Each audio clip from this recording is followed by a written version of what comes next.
shoulders, head tilted just low enough to read, "Don't try me," without saying a word. I'd seen it before, mostly in mirrors when I was a teenager. That stance you take when you know the world doesn't care and you're already prepping for the next hit. I was 54 then, still at the city's IT department, systems analyst. The kind of job where no one remembers your birthday, but they call in a panic when a dashboard loads 3 seconds too slow. I liked it that way. Clean, controlled, predictable. Then came Janelle. She sat across from me in a conference room that smelled like cold coffee and Lysol wipes. She wore no-nonsense clothes and had a file so thin it looked like an insult. "Kellen," she said. 15, quiet, reads nonfiction, keeps to himself. She looked me straight in the eye, then added, "He reacts hard to unfairness." Like it was a side effect. Like she'd said it before and seen it ignored. Before we continue, tell us in the comments which city or country you're listening from. Let's see which corners of the world we've gathered from today. Thanks. And now the story. I nodded like I understood, but really I just didn't want to look like I needed more convincing. "Group homes haven't worked?" I asked. 2 this year. No violence, just shuts down. 1 fight at school. Someone made a psych ward joke. He swung, didn't explain, just clammed up. I didn't flinch. I said, "I was adopted." That got a real reaction. A half-second pause. She'd heard excuses before. That one had weight. "I don't scare easy," I added, tapping the file. "This? Unknown father, mother with mental health history? This is a Tuesday." She let that sit. "You'll need to attend court dates, school meetings, maybe some surprises. City gets potholes. Teenagers get bad days. I can triage both." She smirked at that, not friendly, just approving. Like I passed a test. I picked up the photo paper clip to the file. It was black and white, too dark, clearly a photocopy. But even through the grain, I saw it. Dark hair half over his eyes, jaw set tight, like he already hated the camera. "She's his mom?" I asked. "Elise," Janelle said. "He carries her picture everywhere. Like it's a passport." That line hit me harder than I let on. "What do you need from me right now?" I asked. "A bed, a door he can close, and a grown man who doesn't bail the first time he tests you." I nodded. "Done." I signed the forms. There were a lot. The last one was a release of information, and it came with a contact sheet. School liaison, social worker, a 24-hour crisis number I already hoped I wouldn't need. She stood to leave. "Tomorrow at 4. He'll have 1 duffel and the photo at the door." She turned. "If you ever need to talk to someone who's been in your shoes, your brother Miles?" "The psychologist?" I clenched my jaw a little. "We haven't talked much lately." "Still," she said, "he'd understand the terrain." I nodded like I would. I didn't say I'd call. She left, and I sat there looking at the copy of the kid's face until the room felt colder than it was. Then I shoved it back in the file, tucked it under my arm, and went home. The next day, I made sure the spare bedroom was ready. Not perfect, just ready. Mattress flipped, clean sheets, a lamp that worked. I left the door open. That part mattered. The photo stayed in the same place for 4 straight nights, right side of the nightstand, just under the lamp, angle precise like he was waiting for someone to inspect it. I never touched it, not even to dust. You could see it had been folded once, maybe twice.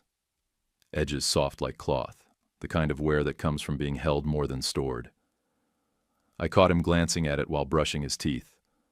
Elbows locked, toothbrush half moving, eyes fixed on the sink but not really looking at anything. After he finished, he'd always bring it back to his room, set it gently on the quilt, like someone might accuse him of stealing if it wasn't visible. We didn't talk that first week. Not really. I asked short things. "You good with soup?" Or, "You need laundry instructions?" He'd give me a nod or a quiet, "Yeah," barely above a whisper. Never rude, just sealed up, like any word that left his mouth might be used against him later. I got it. I'd done the same when I was placed at my third house at 12. You play mute so no one knows where to poke. The only one he gave real attention to was Biscuit. She followed him around like she'd been waiting for him. When he sat on the floor, she curled beside him. When he walked past, her tail tapped the floor like a Morse code nobody else could translate. She even started sleeping outside his door, and I didn't tell her to move. That dog's got better judgment than half the caseworkers I've met. The second Thursday was when it snapped. I was in the kitchen doing dishes. I heard the drawer slam first, then the thump of something hitting the floor. His breathing got fast enough I heard it from the hallway. I dried my hands and walked to his room, kept my steps even. He was kneeling beside the bed, tearing through his duffel like it had betrayed him. Clothes everywhere, socks flung across the room, his back rising and falling like he'd just sprinted a mile. "It's gone," he said, voice cracked and sharp. "The picture. His hands went to his hair, fingers tugging, then back to the bag. "I had it right here." "Let's look," I said, kneeling down. "Start simple. We'll find it." He didn't answer, just kept moving stuff, opening every zipper like he expected it to magically reappear. We checked the desk drawers, under the bed, in the closet, even behind the baseboard heater.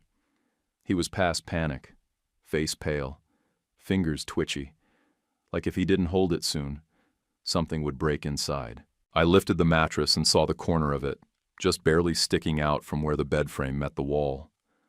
I reached down and pulled it free. "Got it," I said. He snatched it like I'd just rescued a person, pressed it flat against his chest, and turned away. "I thought I lost her," he said. His voice didn't rise. It dropped, heavy like a stone. I didn't say anything back. I just stood there with my hand still on the bed frame, watching his shoulders shake once, then go still. That night, he sat on the floor, legs crossed, back to the bed. Biscuit took her place beside him. He didn't look at me when he spoke, just kept his eyes on the rug. "She used to sing in the car," he said. "Not good." Just loud, I sat down in the doorway, leaned against the frame, waited. She made pancakes shaped like stars, and she smelled like vanilla lotion, the kind in the brown bottle he didn't offer more. I didn't ask, that was the deal. You offer what you can, nobody gets to demand the rest. Over the next few weeks, we settled into something like rhythm. I left for work by 7. He was always up by then, dressed, already eating cereal or pretending to read at the table. He had no issue following rules. Didn't touch the thermostat, always locked the door, kept his shoes by the rack even though I never told him to. The kid had structure burned into his bones. After school, I'd find him in the living room reading a book that looked like a brick. Space stuff. History, science, occasionally war, always nonfiction. He never asked for help, and I never hovered. I'd make dinner, and he'd eat in steady silence. The kind of silence that used to bother me, but now felt like a truce. Maybe even a little peace. One night, he set the table before I got home.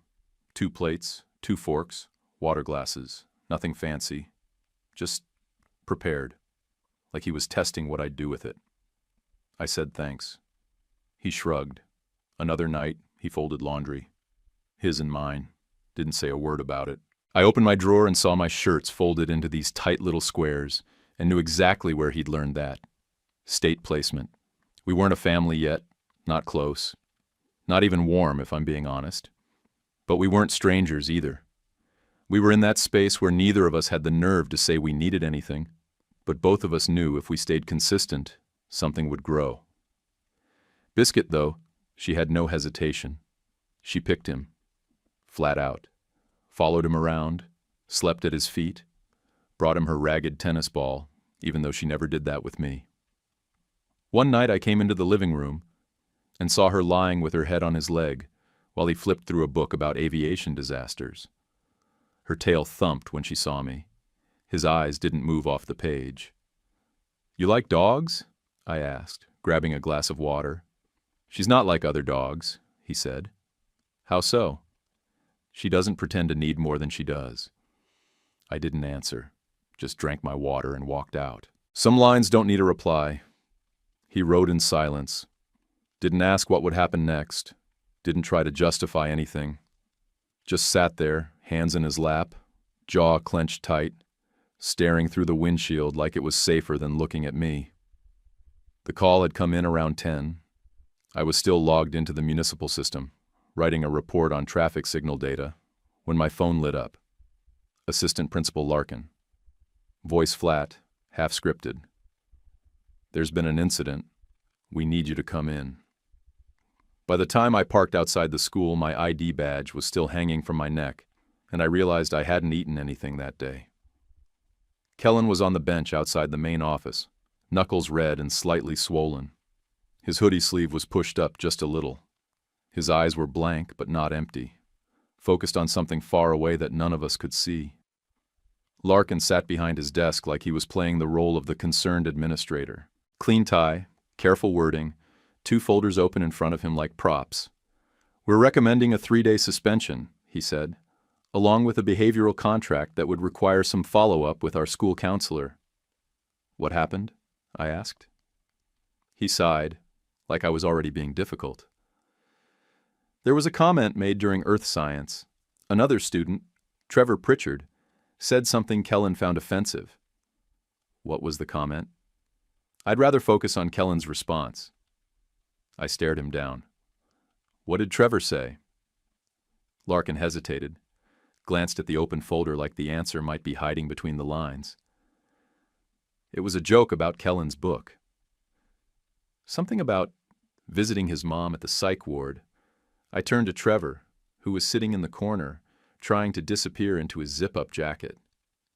He had the same last name as one of our biggest donors, the guy who chaired the PTA and liked to post pictures of ribbon cuttings on social media like he built the schools himself. You say that? I asked him directly. His face flushed. It was just a joke. You think that makes it better? I didn't mean anything by it. Yeah, I said. That's the problem. Larkin cleared his throat like we were off script now. Mr. Haynes, we really need to address Kellen's actions. I'm not excusing what he did, but don't pretend words don't hit just as hard. Kellen didn't speak through any of it. Not one word. He sat still, staring at the carpet like it might open up and take him if he was quiet enough. We signed the forms, and I walked him out past the front desk, through the parking lot, and into the car without either of us saying anything. The silence felt like a wall between us, thick, tall, and hard to ignore. He finally spoke when we hit the freeway. It won't matter, he said, eyes still on the road. You'll send me back. I kept my hands tight on the wheel, jaw clenched so hard my molars ached. I didn't say anything until we pulled into the driveway. Biscuit barked once from the porch like she was checking attendance. The wind was sharp, the sky gray enough to pass for dusk, even though it was barely noon. I cut the engine but left the keys in the ignition, turned toward him. Look at me. He didn't. I said, look at me. Slowly, like it hurt, he turned his head. I'm not sending you anywhere. You threw a punch. You'll deal with it. But you live here. You get that? His throat bobbed. His eyes looked glassy but not wet. He whispered, it's always the joke. And then the move I'd heard it before, from other kids, from the younger version of myself. You get used to the order of things. Someone tests you, you react, then you pack your stuff and move to the next stranger's spare room. You stay, I said. We do the suspension. We fix what we can. And if you still want this come spring, we talk adoption. For real, I hadn't planned to say it. It just came out. Solid. No hesitation. His whole body shifted like someone had released pressure. Not a smile, not even a thank you. Just this tiny change in how he held himself. Like the floor might hold after all. You mean it? He asked. I mean it. The next 3 days were quiet but different. He didn't hole up in his room. He didn't vanish behind a screen. He read 2 books cover to cover and made an omelet on day 2 that tasted like rubber but looked decent. I didn't critique it. I ate the whole damn thing. I went back to the school and met with Larkin and the counselor, laid out a plan that didn't sound like punishment, but didn't let anything slide either. Kellen would check in twice a week. He'd write a reflection, his idea, not mine. Larkin nodded like he was taking credit for the compromise. On the morning of his return, Kellen stood by the front door with his backpack already slung over his shoulder. He didn't speak until I grabbed my keys. "I want you to hold it," he said. I turned. "The photo," he added, "just for today." He held it out like it was something fragile, something that needed protection. His fingers lingered on the edge as I took it. "You sure?" I asked. He nodded. "Just in case." I tucked it into the inside pocket of my jacket. He watched to make sure it stayed flat. Biscuit jumped at the door, ready for her morning lap around the porch. As we headed out, I glanced at him and saw something settle in his face. Not peace, not trust. Those would come later, if ever, but something steadier. Like he wasn't waiting for the floor to drop anymore. Kellen was at the kitchen table with a library book cracked open when Miles knocked. Biscuit barked once and trotted over like she'd been expecting him. He brought bagels, still warm in the paper sack, and his laptop slung under one arm. "Didn't know what kind he liked," Miles said, nodding toward Kellen. "So I got everything." Kellen gave a quick glance but didn't move. He wasn't being rude. He was watching, measured, like a kid who'd had too many adults enter and exit without warning. I knew that look. I'd worn it when Miles and I were still boys, trying to guess which foster parent would bail first. Miles took the seat across from him, opened his laptop without asking, then pulled out a napkin and laid a cinnamon raisin bagel in front of Kellen like it was an offering. "You mind if I look at the photo?" he asked. Kellen didn't answer right away. His hand moved over his pocket, the one he always kept it in when it wasn't on the desk or by the bed. After a long second, he pulled it out, unfolded it carefully, and slid it across the table. Miles held it with 2 fingers, brought it up under the kitchen light. Then he stopped. "You see that?" he asked, tapping the top left edge. I leaned in. Just behind Elise's shoulder, faint and slightly out of focus, was a neon sign, half blocked by her hair. You could barely make out the shape of a globe and the top curve of some lettering. "Atlas Loans," Miles said. "That's their logo." There was this whole thing, like 10 years ago. Predatory lending, fraud, the works. State shut them down hard. But only one location had the full globe with the longitude bands like that. "Where?" I asked. "Ravendale Avenue. South Side. Pretty sure it's gone now, but I used to volunteer near there." Devin ran the outreach for the shelter project. He had a few regulars from that block. There was one woman he always mentioned. Came in, never stayed long, didn't take anything. Young mom, mental health history. Showed up, disappeared. Sound familiar? I felt something tighten in my chest. Not pain exactly, but weight. A pressure that came from finally seeing a shape behind the fog. "You think it was Elise?" Miles didn't nod. He didn't need to. He just said, "Devin kept a folder of pictures from an art grant. There's a sculpture out there. Metal bird, iron heron, bent wing. Weird public art thing the city never finished funding. If it's in the photo, we've got our block." I grabbed my phone and scanned the photo right there on the table. Pulled it into an editor, zoomed in on the background, adjusted the exposure. It took a minute. Then I saw it. There. Rusted metal feathers. One wing bent like it had been slammed by a car and never fixed. You could barely make it out near the curb behind Elise's elbow. "There it is," I said.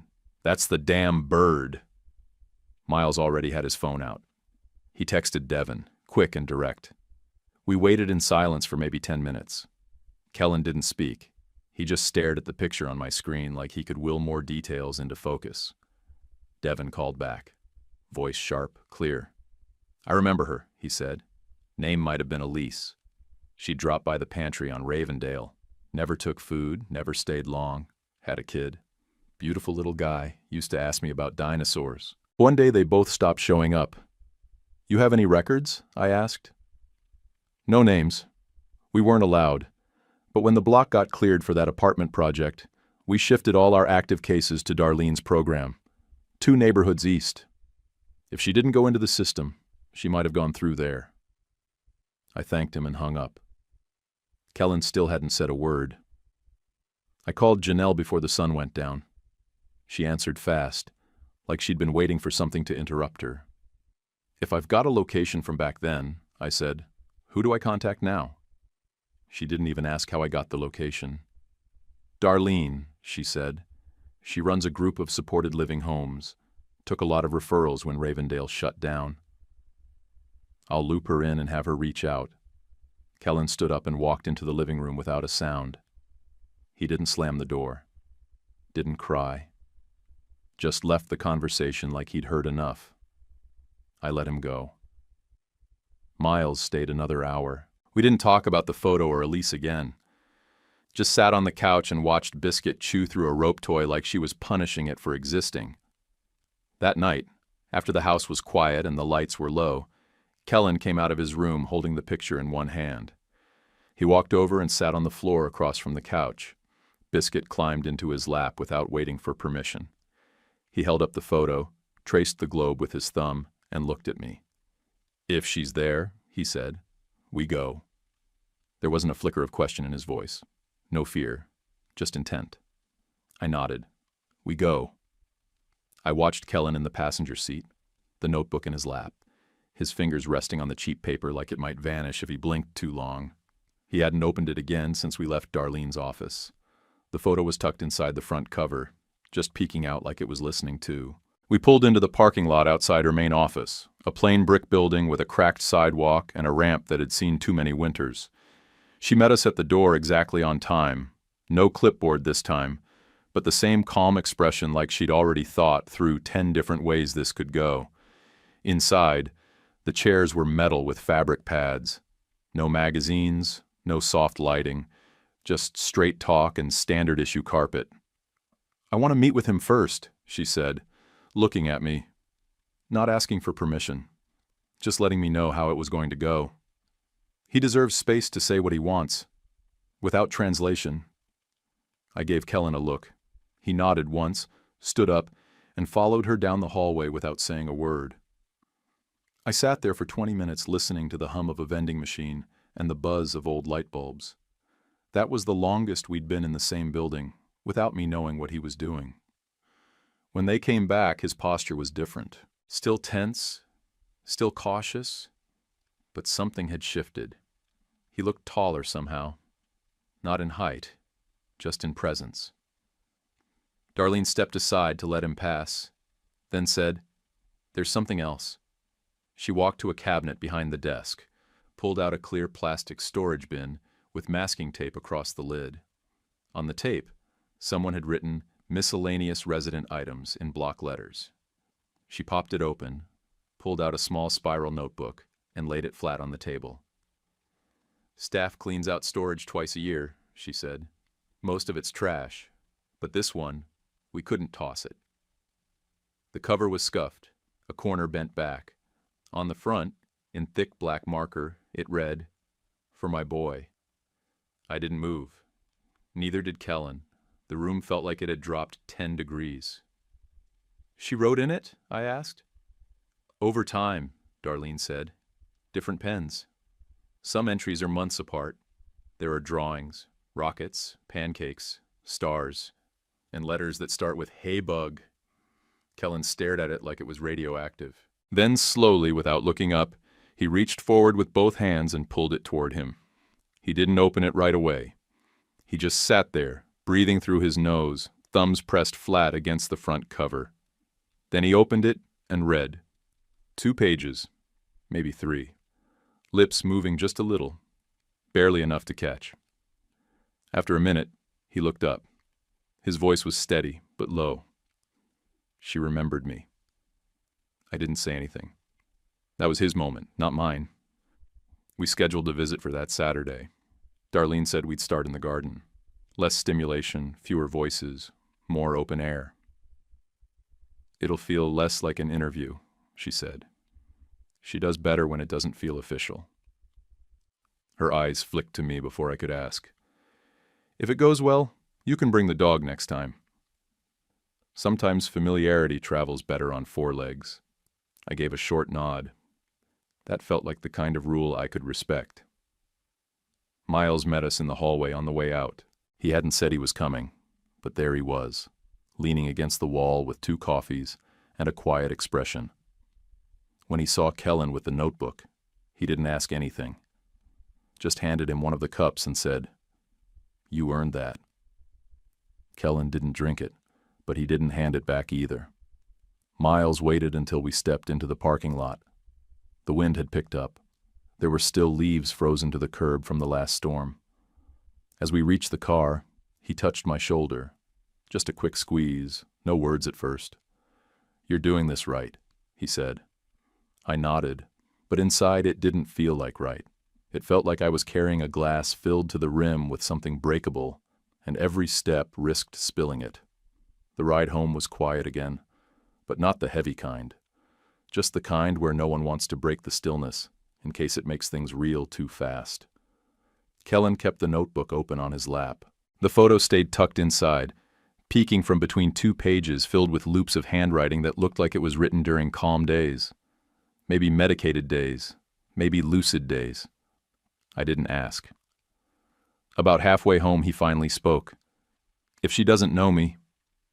He didn't finish it, just let the sentence hang. I didn't rush to fill the silence. Let it settle first. Then I said, "Then we help her remember. Or we just let her know you're still here. That counts too." He didn't nod, didn't argue, just kept flipping through pages. I saw a drawing, 3 pancakes shaped like stars, one with a smiley face. By the time we pulled into the driveway, Biscuit was at the window. She pawed the glass once, then disappeared from view, probably running to the front door to greet him. Kellen tucked the notebook under his arm and stepped out of the car. "You want to leave it inside?" I asked, nodding at it. "No. I'll hold it inside the house." He went straight to the couch and sat with his feet tucked under him, the notebook balanced on his knees. He didn't read it again right then. Just kept his hand on the cover, fingers lightly moving over the letters like he was trying to memorize the feel of them.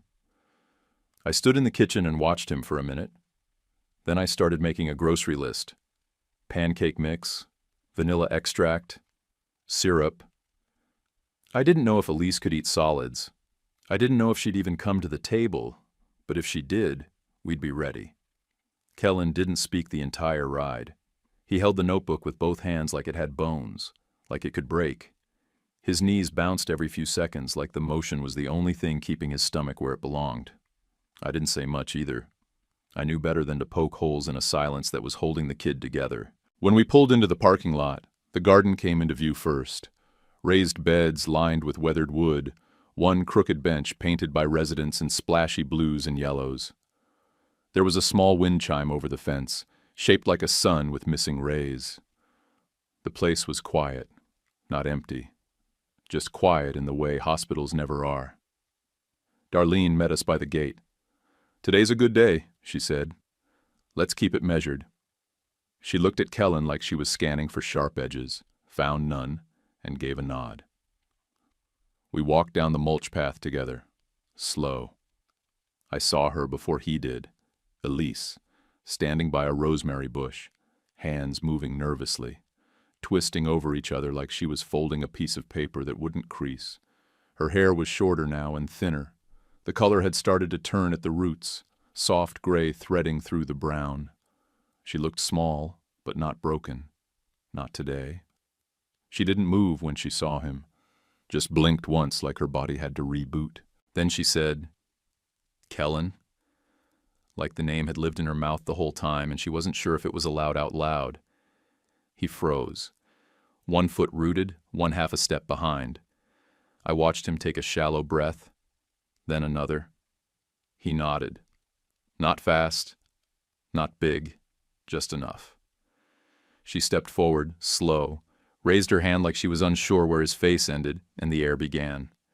2 fingers touched his cheek, soft and fast, like the contact itself might disappear if she made it last too long. "I wrote to you," she said, eyes on the ground. I didn't know where to send it.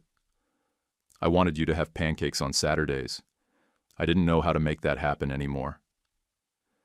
Kellen didn't say anything, just reached into his coat, pulled out the notebook and handed it to her. No hesitation, no drama, just here. She looked at the cover.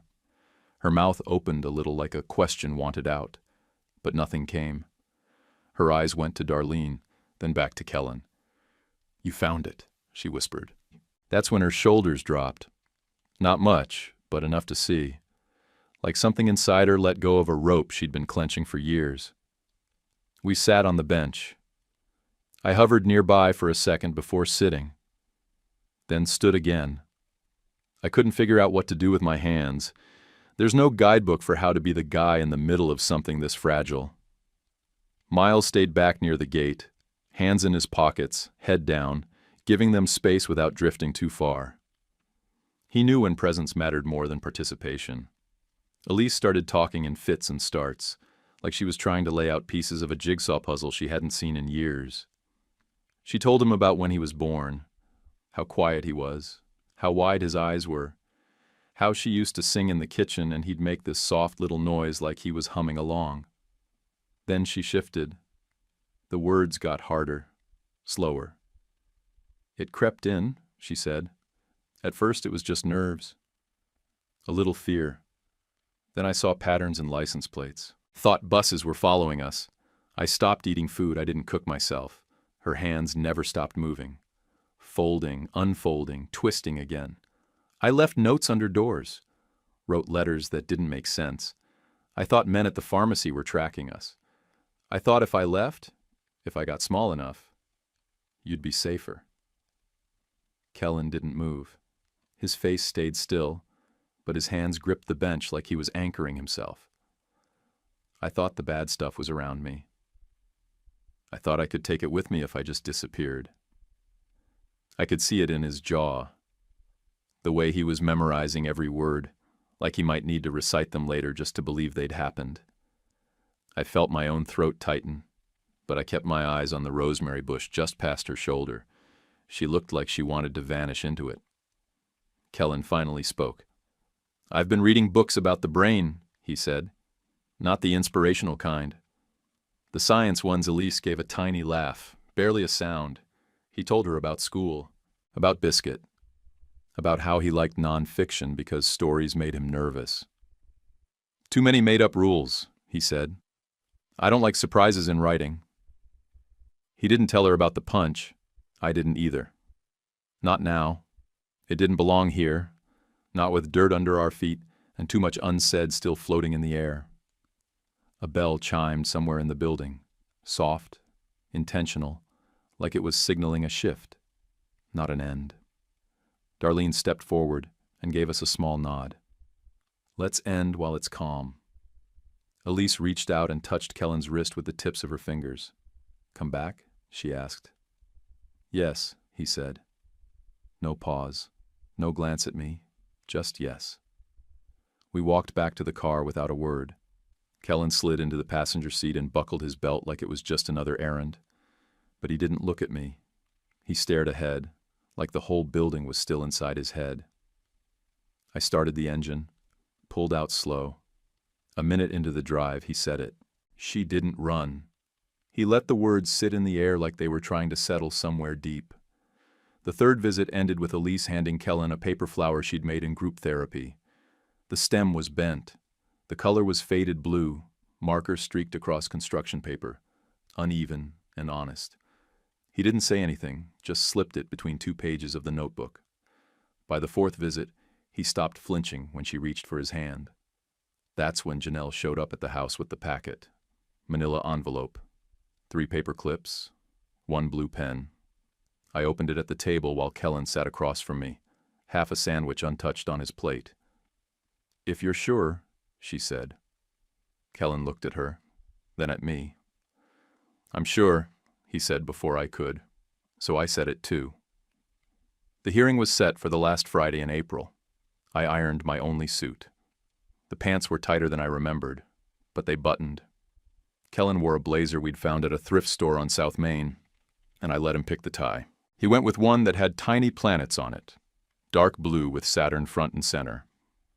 In the courtroom, Elise sat on the end of our row. Darlene stayed beside her, calm and still. Elise's hair was pulled back with a clip that looked like it hadn't been used in a while. Her hands stayed folded in her lap. The judge read the paperwork, asked us each a question. Me, Kellen, Janelle. Nothing hard, just enough to make it official. Then the gavel hit the block. It made a sound like someone slamming a door on wind that wouldn't stay out. That was it. We walked out into sunlight and went straight to a diner 3 blocks away. The kind with red booths and laminated menus and a waitress who refilled your coffee before you knew it was low. Kellen ordered pancakes. "Can you cut one like a star?" he asked the cook, who happened to be walking past. She laughed, grabbed the plate, and came back 5 minutes later with a lopsided 5-pointed pancake that looked like it had been cut freehand. "Closest I could get," she said.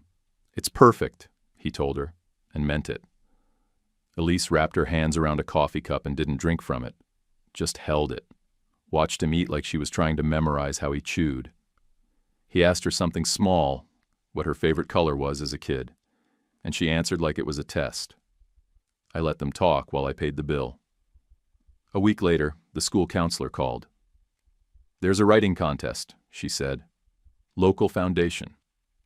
Theme is my definition of home. Just for fun, but there's a scholarship." When I brought it up, Kellen rolled his eyes like it was the dumbest idea in the world. Then he sat at the kitchen table that same night and wrote the whole thing in one go.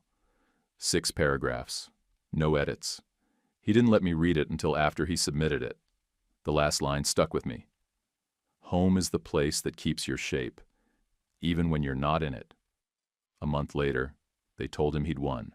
The award ceremony was held in the gym. Folding chairs, weak coffee, and a mic that squeaked every time someone adjusted it. I wore my only suit. Kellen wore the same blazer, but added the star pancake pin Elise had given him the weekend before. She came too, with Darlene beside her, both of them sitting near the back. Elise's hair was brushed. Her jacket was buttoned wrong, top button skipped, second one fastened, and I fixed it for her on the way in.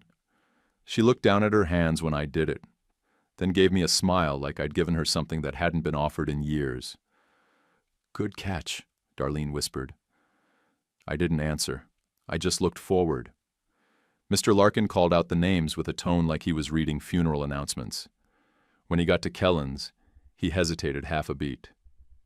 Then he read it clean and clear. "Kellen Haynes." I clapped. Not loud, not dramatic, just steady. Long enough for him to hear it. Kellen walked up, took the paper with both hands, and nodded once. No speech, no smile. But his eyes scanned the crowd until they landed on Elise. That's when something in his shoulders eased. Trevor sat in the second row, eyes on the floor. His father stood in the aisle, took a picture with a real camera. Flash on, fast shutter, then left before the last award. I saw it.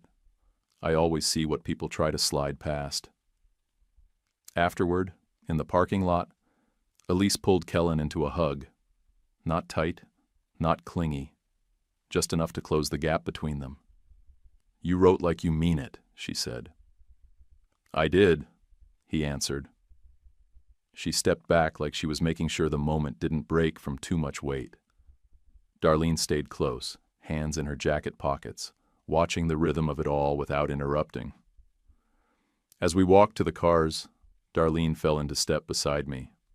"Coffee sometime?" she asked. Her tone was casual, like she was handing me a brochure, not offering something new. "Sure," I said. My heart didn't lurch or leap or do anything stupid. It just said okay.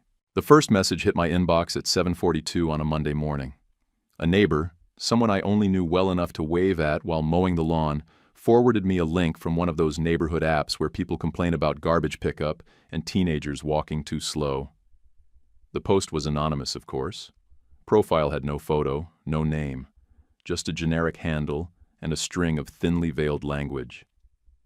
"There's a student at our school with a mother in a mental facility. How safe is that, really? The timing wasn't subtle. The night before, I'd posted a photo of Kellen holding his scholarship certificate. Elise and Darlene blurred in the background, just visible enough for people who wanted something to grab. I didn't respond. I took screenshots. Municipal work teaches you how to see patterns, what real people look like behind burner accounts, what kind of digital fingerprints get left when someone tries too hard to look clean. By lunch, I had usernames, timestamps, IP breadcrumbs just enough to hand to someone smarter than me if needed. I didn't chase every rabbit, but I knew where they burrowed. I texted Miles. He called 5 minutes later. "Don't feed it," he said. "Trash wants attention." I called Darlene. Her answer was sharper. "Protect your kid." So I split the difference. I filed a report with the city attorney's office, attached the screenshots, highlighted the phrasing, pointed out the date of Kellen's award and the tone of the replies. I also emailed the principal and asked that the issue of community stigma be addressed head-on at the next school board meeting. That afternoon, I saw the post. Not the burner, not the vague one. This one came from Trevor's dad, Mr. Pritchard. Real name, real photo. He'd uploaded an image from the gym assembly, tight frame on the row of award winners, but Elise was in the corner, barely in focus. The caption read, "Nice to see visiting hours are more flexible these days." He thought he was clever. I printed it.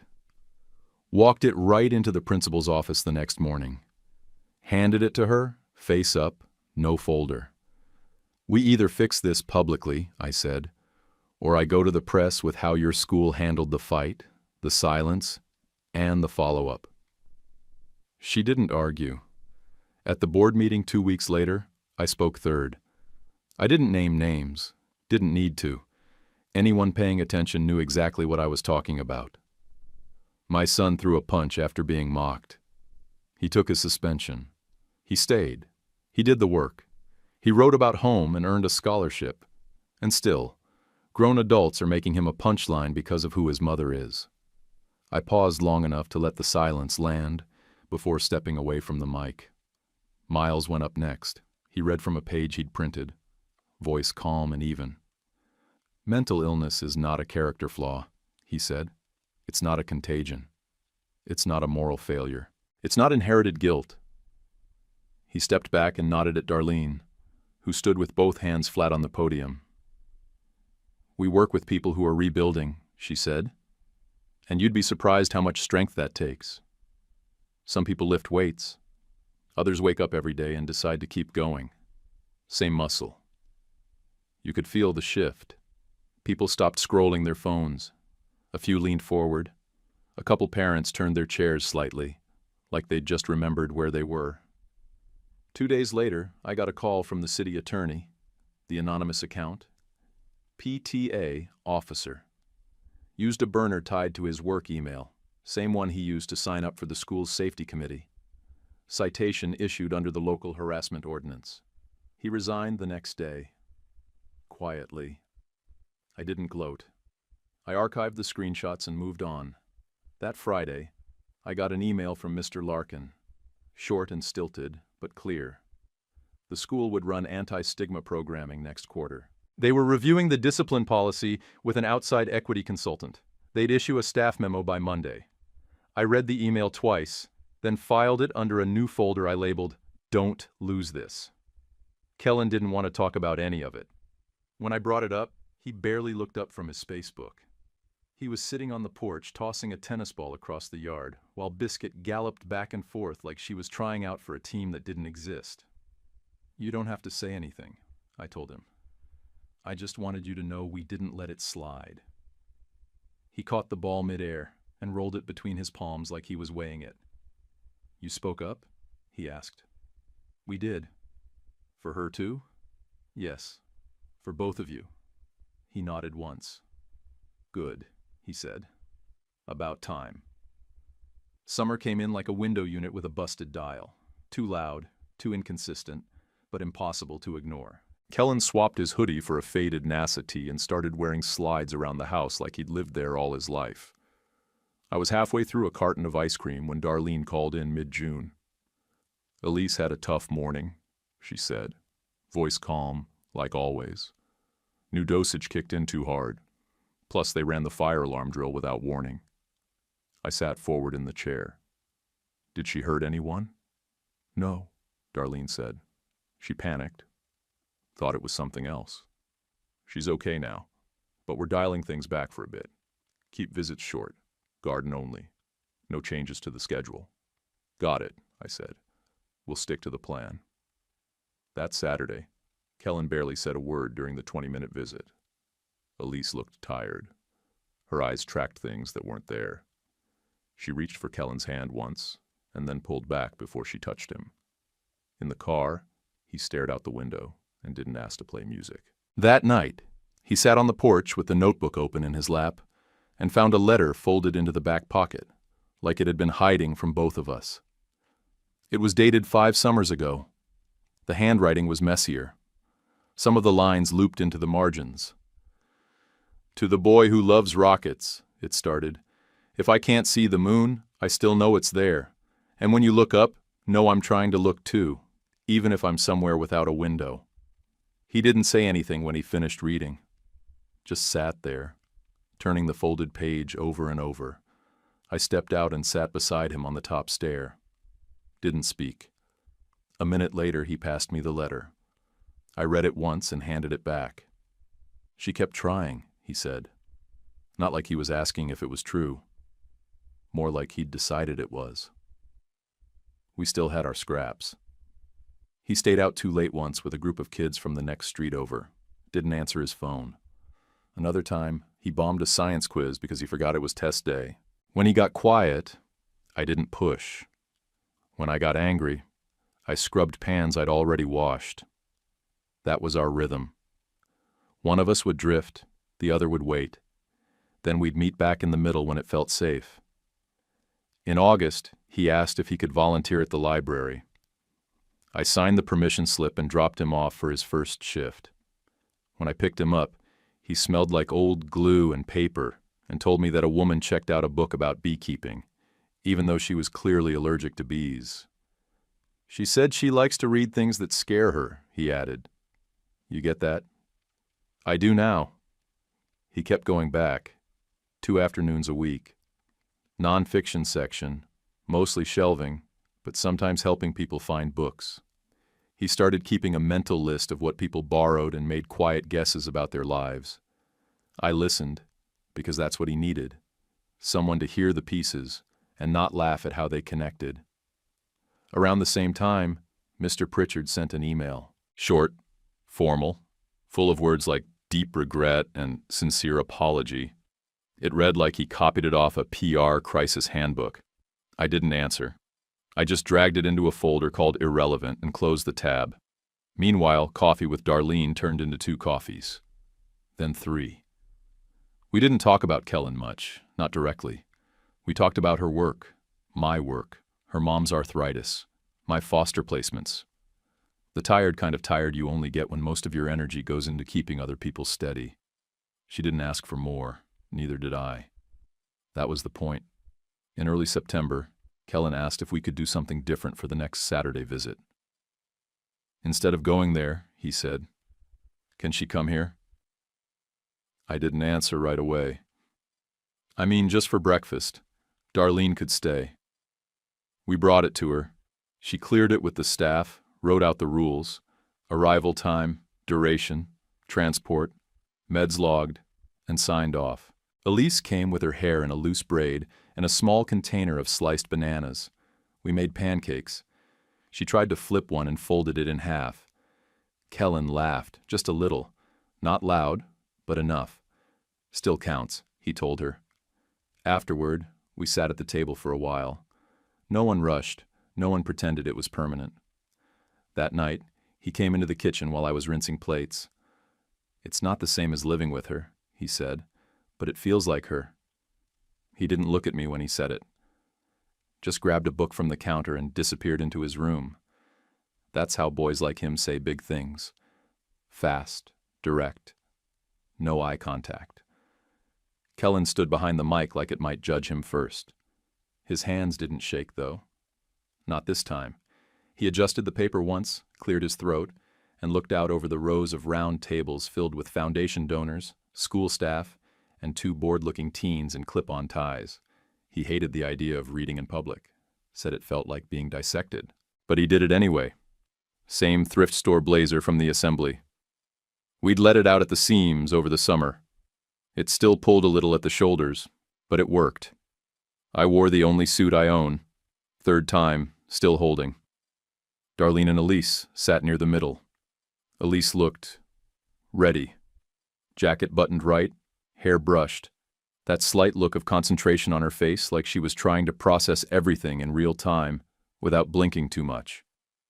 She held a photo in her lap, fingers curled around the edges. Kellen started reading. He didn't rush, didn't stall, just moved through the words like he'd walked them before. Home is the place that keeps your shape even when you're not in it.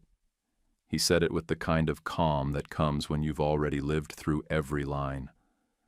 After, people clapped. Not loud, not polite, real. One man from a youth program asked if Kellen might consider speaking to freshmen next semester about stigma and belonging. Kellen said, maybe. I knew that was a yes, just a cautious one. On our way to the lobby, Elise caught up to me and pressed something into my hand. It was a photo. Matte print, fresh edges. Her and Kellen sitting on our porch steps, side by side. Same shirts they'd worn the day she came for pancakes. Biscuit was in the background, blurry, tongue out. I thought he should have a better one now, she said. Before I could answer, she turned back toward Darlene, who was talking to a woman from the mental health board. Later, when we stepped out onto the sidewalk, the air felt clean. Cool enough to notice, warm enough to keep your jacket open. I reached into my inner pocket and handed Kellen the old photo, the one I'd kept since the day he got suspended. Still creased, still soft around the corners. He looked at it for a second, then pulled out the new one and held them side by side. I don't need to sleep with it anymore, he said, but I want it near. We dropped Elise off last. Darlene stayed behind to sign some paperwork. As we pulled to the curb, Elise hummed a tune under her breath. I recognized it. She'd written the lyrics in the notebook once, a lullaby made up in a parking lot somewhere.